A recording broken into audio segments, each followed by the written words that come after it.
Shalom, shalom, shalom, bien-aimés de Dieu. Que Dieu vous bénisse encore en cette journée.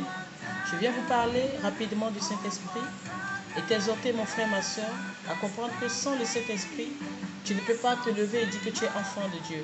Pour être enfant de Dieu, il faut avoir le Saint-Esprit. Le Saint-Esprit seul peut te déterminer dans le monde, dans la société et parmi les enfants de Dieu. Le Saint-Esprit doit être en toi. Et pour cela, tu dois communier avec le Saint-Esprit. Le Saint-Esprit doit être ton associé dans tout ce que tu feras dans le nom de Jésus-Christ de Nazareth. Alors je viens encore t'exhorter en ce moment précis à rechercher le Saint-Esprit, à demeurer dans le Saint-Esprit, à vivre avec le Saint-Esprit, à le rechercher matin, midi, soir, partout, en tout et pour tout dans le nom de Jésus-Christ de Nazareth. Ne laisse pas, comment on appelle, la place à la chair, à l'orgueil, mais laisse le Saint-Esprit prendre contrôle de ton ministère, laisse le Saint-Esprit prendre contrôle de ton cœur, de tes pensées, de ta voix, pour que le feu du Saint-Esprit puisse sortir de toi, pour que la parole de Dieu que tu vas partager puisse impacter le monde, dans le nom de Jésus-Christ de Nazareth. Sans le Saint-Esprit comme associé, tu ne pourras rien faire de bon. Et la parole de Dieu dit quoi? Celui qui n'a pas le Saint-Esprit n'est pas de Dieu. Alléluia. Amen. Celui qui n'a pas le Saint-Esprit n'est pas de Dieu. Alors tu dois faire toutes choses et réclamer le Saint-Esprit pour pouvoir enfin être de Dieu dans le nom de Jésus-Christ de Nazareth.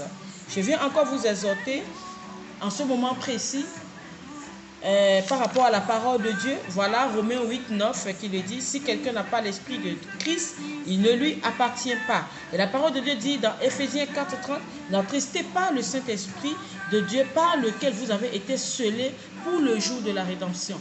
Donc, quand tu mènes une vie d'impureté, tu ne peux pas espérer à ce que le Saint-Esprit règne dans ta vie.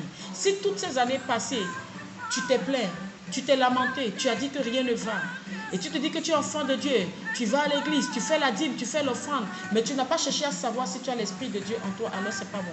Tu dois rechercher le Saint-Esprit de Dieu. Recherche le Saint-Esprit dans ta vie. Recherche le Saint-Esprit dans tous les compartiments dans ta vie. Laisse-le être ton associé, laisse-le te contrôler. Quand tu te lèves le matin, dis: Saint-Esprit de Dieu, viens prendre contrôle de cette journée, viens prendre contrôle de ma vie, viens régner en moi, viens me diriger dans tout ce que je ferai, viens me conduire. Je vous assure, le Saint-Esprit, quand tu l'as, elle est meilleure. Le Saint-Esprit est meilleur que les bishops, les pasteurs, les apôtres, les prophètes, prophétesses, les diacres, les évangélistes. Le Saint-Esprit est le meilleur consolateur, le meilleur conseiller, le meilleur ami. Il est le meilleur en tout. Si tu cherches, tu rentres dans ta chambre secrète, tu cultives, tu le recherches, tu l'appelles, il viendra et il siégera, il régnera et il sera avec toi toute ta vie jusqu'à le Seigneur ne t'appelle dans le nom de Jésus.